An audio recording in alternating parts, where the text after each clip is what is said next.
വാടകൽമുക്ക് മുതൽ ഈ കരിച്ചാറ വരെ ജില്ലാ പഞ്ചായത്തിൽപ്പെട്ട റോഡാണിത്. ഇത് ഒരു 7-8 കൊല്ലമായി ഇത് പൊളിഞ്ഞ് സഞ്ചാരയോഗ്യമല്ലാത്ത രീതിയിൽ ഇവിടെ കാണുന്നത്. ഫുള്ള് കുളം പോലെയാണ് ഈ റോഡ് കാണുന്നത്. പിന്നെ MGM സ്കൂള്, പിന്നെ UPS സ്കൂള്, പിന്നെ കണിയാപുരം റെയിൽവേ ഗേറ്റ് അടച്ചു കഴിഞ്ഞാൽ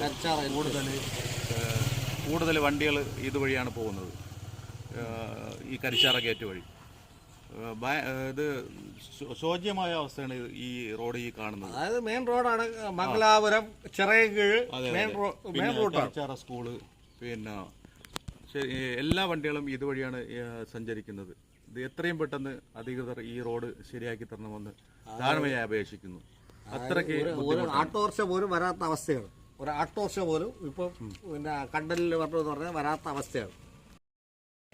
ഏറെ നാളുകളായി പല ഭാഗങ്ങളിലും കുണ്ടും കുഴിയും നിറഞ്ഞ് പലപ്പോഴും അപകടങ്ങൾ ഉണ്ടാവുകയും, പ്രത്യേകിച്ച് ഈ സ്ത്രീകളൊക്കെ 2 വീലർ ഓടിക്കുന്ന സ്ത്രീകൾ പലവട്ടം ഇവിടെ ഈ കുഴിയിൽ തന്നെ പലവട്ടം വീണു.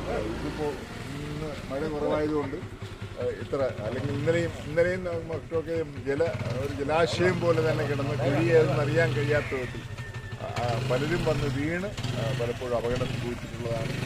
ഇത് അധികൃതരുടെ ശ്രദ്ധ എത്രയും പെട്ടെന്ന് ഉണ്ടാകേണ്ടുന്ന ഒരു കാര്യമാണ്. നമ്മുടെ കേരളത്തിൽ പൊതുവേ ഒരു കാര്യമുണ്ട്, എന്തെങ്കിലും ഒരു ദുരിതം സംഭവിക്കുമ്പോൾ പിന്നെ അതിനെ സംബന്ധിച്ച് ചർച്ചയാവും. ഈ ദുരിതത്തിന് വേണ്ടി കാത്തു നിൽക്കാതെ അത് ചെയ്യാനുള്ള ഒരു സന്മനസ്, സാമൂഹിക ബോധം എല്ലാവർക്കും ഉണ്ടാകണം, പ്രത്യേകിച്ച് അധികാരികൾക്ക് എന്നാണ് എനിക്ക് പറയാനുള്ളത്.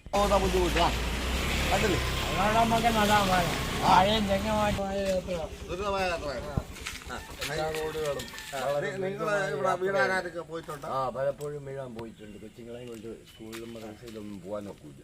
നിങ്ങൾ അത് അറിയിച്ചിട്ടില്ല.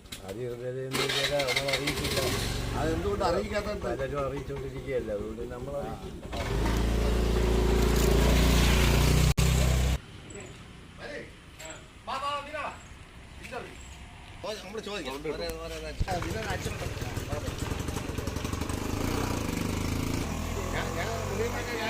ഈ റോഡൊന്ന് നോക്കിക്കൂടെ? കണിയാപുരം മത്താമുക്കോട്ട് കരിച്ചാറ കട പോരാ നോക്കുക എന്ന് പറഞ്ഞാൽ വെള്ളം എവിടെയെല്ലാം കെട്ടിക്കിടക്കണം, അങ്ങനെ പോകാനും പറ്റില്ല. നമ്മളും ഒരു കാര്യം, 2 വീലർ ആയാലും ഏത് വണ്ടി ആയാലും നമുക്ക് ഓടണ്ടേ കൃത്യമായിട്ട് ഒരു കാര്യമുണ്ട്. നിങ്ങൾ വീണിട്ടോട്ടാ ഇതിനിടയ്ക്ക് എവിടെയെങ്കിലും? നിങ്ങൾ ഞാൻ വീണിട്ടുണ്ട്. എത്ര പ്രാവശ്യം വീണ്? 2 പ്രാവശ്യം വീണു. നിങ്ങൾ പഞ്ചായത്ത് മെമ്പർ അറിയിച്ച?